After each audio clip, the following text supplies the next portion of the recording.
சஜித் அணியினர் மெய்தின ஊர்வலத்தை மெய்தின கூட்டத்தை நடத்துவதற்கு தயாராகி கொண்டிருக்கின்ற நேரத்தில் ஐக்கிய தேசிய கட்சிக்கு அழைப்பு விடுக்கின்றார்கள்.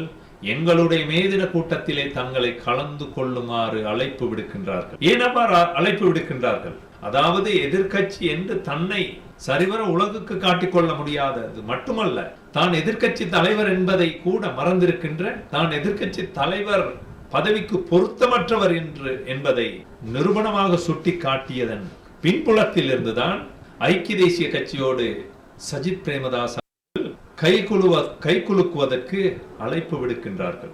அதாவது ஐக்கிய தேசிய கட்சியின் பதில் எவ்வாறானதாக இருக்கின்றது. எந்த காரணத்தை கொண்டும் இம்முறை மேதின கூட்டத்தில் நாங்கள் கலந்து கொள்ள போவதில்லை, அதாவது எதிர்கட்சிக்குள்ளும் ஒற்றுமை இல்லை என்பது இங்கு நிரூபிக்கப்பட்டிருக்கின்றது. சீரழிவான அமைப்பு கோட்பாட்டை கொண்டிருக்கின்ற இந்த எதிர்கட்சி கட்டமைப்பு நாட்டின் எந்த ஒரு சந்தர்ப்பத்திலும் ஆளுங்கட்சியை வீழ்த்த முடியாத ஒரு நிலைமையில் இருப்பதை அவர்கள் அறிவார்.